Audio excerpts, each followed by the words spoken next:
అందుకని అవిద్యానామంతస్థిమిర మిహిరద్వీప నగరి అన్నారు. ఈ అవిద్య ఏమిటో ఒక కథ రూపంలో తెలుసుకొని మనం సెలవు తీసుకున్నాం 10 నిమిషాలు. అవిద్య అవిద్య వేదాంతులు చాలా మంది ఈ మాట మాట్లాడతారు. ధర్మం తెలిసి ఆధ్యాత్మిక ప్రవచనాలు చెప్పేవారు తరచుగా అవిద్యలో బట్టి కొట్టుకుంటున్నాం అవిద్యలో బట్టి కొట్టుకుంటున్నాం అంటారు. అవిద్య అంటే నా విద్యతే ఇది అవిద్య. సంస్కృత భాష చాలా స్పష్టంగా ఉంటుంది. భాష వ్యుత్పత్తి మూలంలోకి వెళ్ళగలిగితే మొత్తం తెలుస్తుంది. అవిద్య నా విద్యతే ఇత్యవిద్య అంటే ఉన్నది విద్య, లేనిది అవిద్య. లేని దాన్ని మనం ఉంది అనుకుని మాయలో పడుతున్నాం. సంసారం కానీ, జీవితం కానీ, పెళ్లి కానీ, భార్య కానీ, భర్త కానీ, పిల్లలు కానీ, బంధాలు కానీ అంత గొప్పవి ఏం కావు. మనం అనుకునే పదవులు కానీ, పీఠాలు కానీ, డబ్బులు కానీ అంత సుఖాన్ని ఏమి ఇవ్వడం లేదు. కానీ మనం ఒక భ్రమలో ఉన్నాం. ఆ భ్రమలోంచి బయటపడాలి. అందుకే ఈ అవిద్య పోవడం కోసం మనకి ఇదివరకే బాగా ప్రచారంలో ఉన్న కథ ఒకటి ఉంది. అనగా అనగా ఓ రాజుగారు ఉన్నారు. రాజుగారికి 7 కొడుకులు ఉన్నారు. చాలా మందికి తెలుసు ఈ కథ, కానీ చాలా గొప్ప అన్వయం ఉంది దానికి. రాజుగారు ఉన్నారు, రాజుగారికి 7 కొడుకులు ఉన్నారు. 7 కొడుకులు వేటకెళ్ళారు.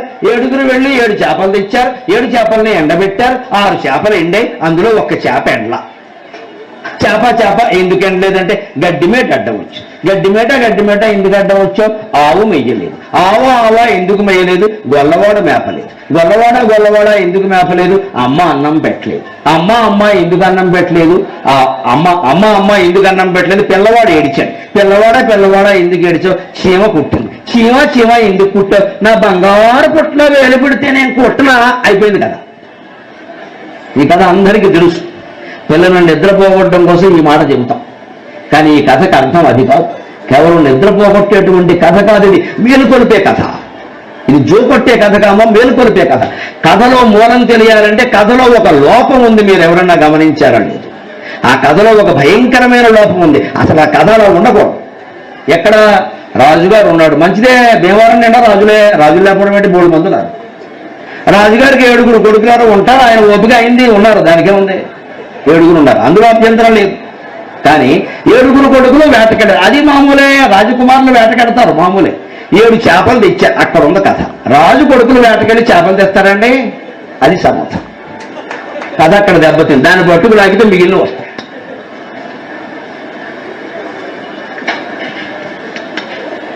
మీరు పురాణ కథలు సహా, చందమామ కథలు సహా ఎక్కడైనా చూసుకోండి. రాజకుమారులు ఎవరైనా వేటకెళ్ళి చేపలు తెస్తారా?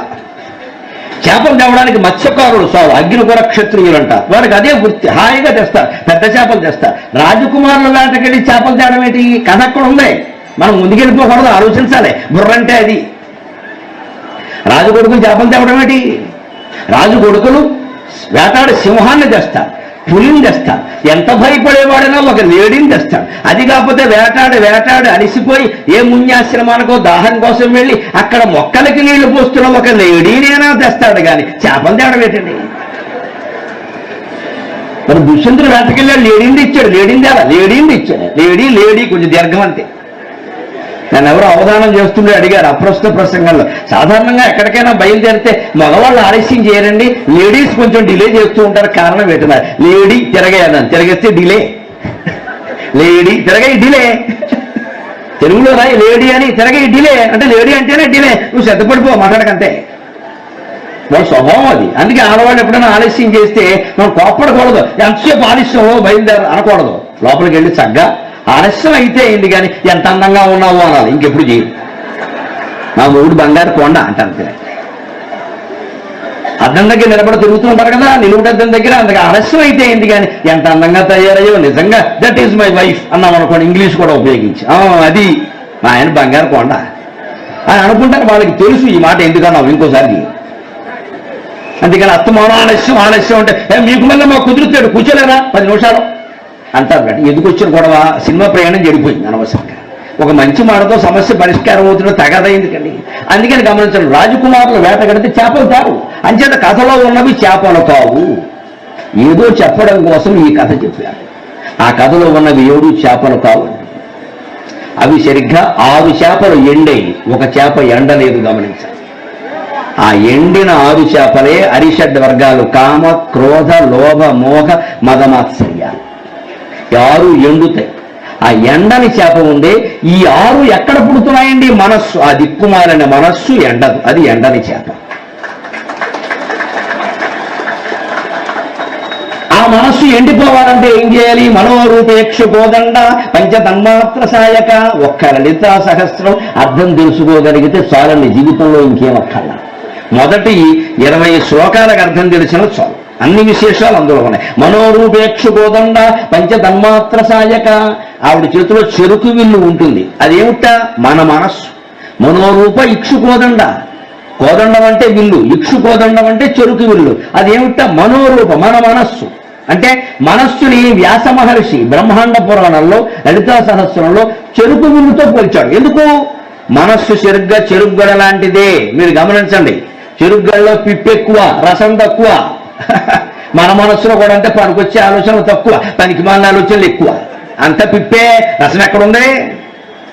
ఎవరైనా సరే మీలో ఎవరైనా ఇప్పుడు ఇంటికి వెళ్ళి ఒక కాగితం తీసుకుని ఒక 5 నిమిషాల మనస్సును స్వేచ్ఛగా వదిలేయండి. అలా మీరేమి అసలు అడ్డు ఆపు చెప్పద్దు, దాని ఇష్టం, ఏమైనా ఆలోచించనివ్వండి. ఒక కాగితం తీసుకుని 5 నిమిషాల్లో మీకు వచ్చిన ఆలోచనలను రాసేయండి. 1, 2, 3, 4 అని అంకెలు వేసి రాసేయండి. ఎవరిని చూడనివ్వకండే.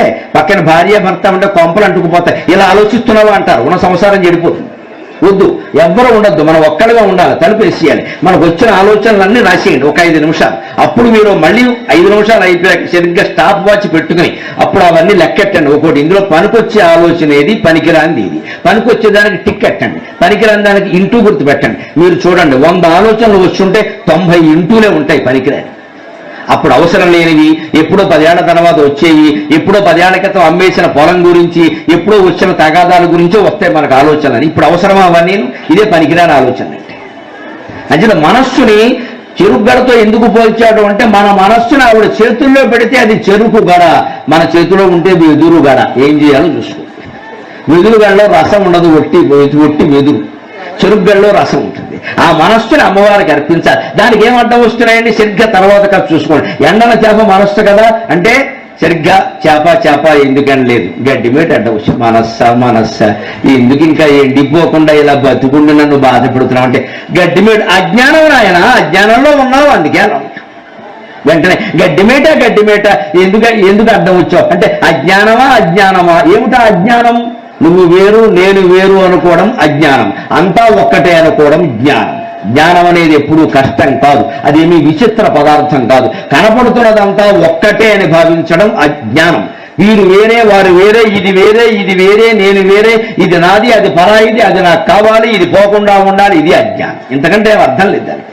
అభేదం జ్ఞానం, భేదం అజ్ఞానం. అందుకని అజ్ఞానమా, ఓ భేద బుద్ధి ఎందుకు ఇలా నన్ను బాధ పెడుతున్నావు అంటే గడ్డి మేట ఎందుకంటే వచ్చావంటే ఏమందండి? ఆవు వెయ్యలేదు. అజ్ఞానమా ఎందుకు ఇంకా ఎండిపోలేదంటే జ్ఞానం రాలేదు. ఏం చేయమంటావు? జ్ఞానం వస్తే అజ్ఞానం పోతుంది. జ్ఞానం సూర్యుడు, అజ్ఞానం చీకటి. సూర్యుడు రాగానే చీకటి పోతుందా లేదా మీరు గమనించండి. ఇప్పుడు శీతకాలం వెళ్ళిపోతుందండి. నిన్న మొన్నటి వరకు మనం చూసాం, సూర్యుడు వచ్చే వరకు ఎప్పుడూ చీకటి వెళ్ళదు. వేసవికాలం మనం ఏమంటాం? రాత్రులు తక్కువ, పగలు ఎక్కువ. కారణం ఏమిటి? సూర్యుడు తొందరగా వస్తాడు, అంతేగా. అదే చలికాలం అయితే 7 అయినా సూర్యుడు రాడు, కాబట్టి 7 అయినా చీకటి పోదు. అంటే చీకటి పోవడం అనేది దేని మీద ఆధారపడింది? చీకటికి పోవడం ఇష్టం ఉండదు, అది ఎప్పుడూ ఉంటుంది. అది పోవాలంటే సూర్యుడు రావాలి.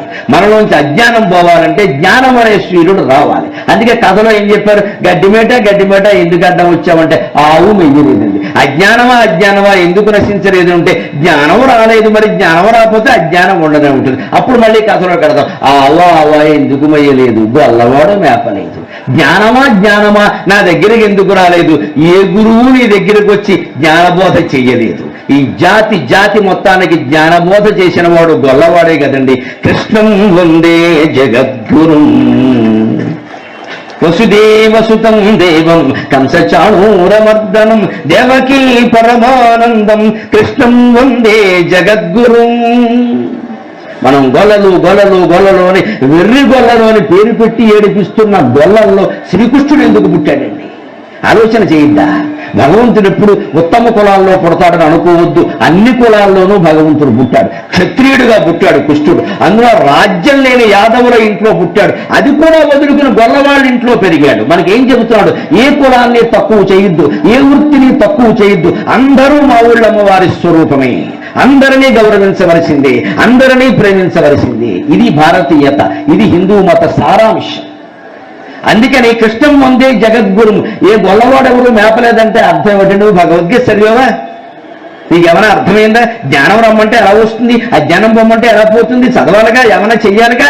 అప్పుడు మళ్ళీ కదలకడదాం. గొల్లవాడ ఎందుకు మేపలేదు? అమ్మ అన్నం పెట్టలేదు. ఓ సద్గురువా మా ఇంటికి ఎందుకు రాలేదు, నాకు ఎందుకు బోధ చేయలేదంటే ఆయన ఏమంటాడు? అమ్మవారిని ఇంటికి వెళ్ళమని చెప్పలేదు, అమ్మ అన్నం పెట్టలేదంటే అర్థం అది. నువ్వు అమ్మవారిని ఆశ్రయించలేదు కాబట్టి నీ ఇంటికి వెళ్ళమని నాకు చెప్పాల.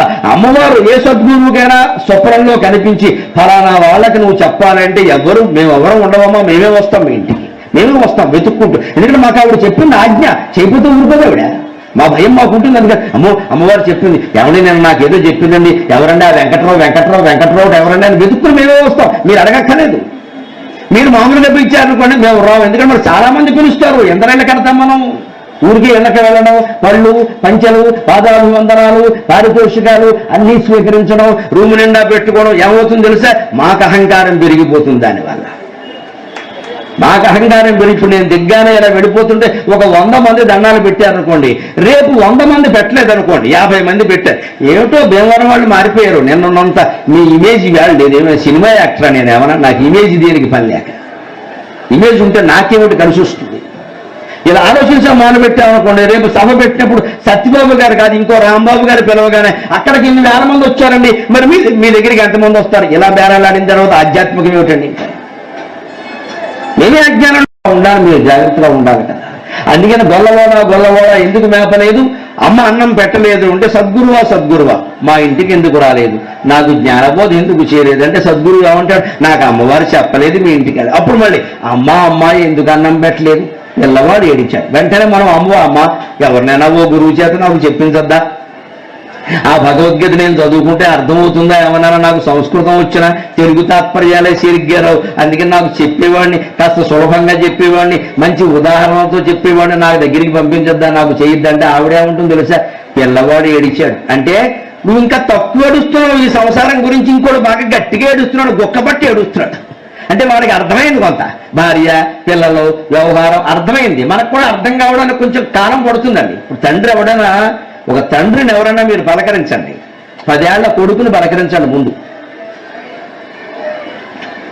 అజ్ఞానంలో బయటపడ్డం అంటే ఎలా ఉంటుందో, 10 ఏళ్ల అబ్బాయిని పలకరించండి.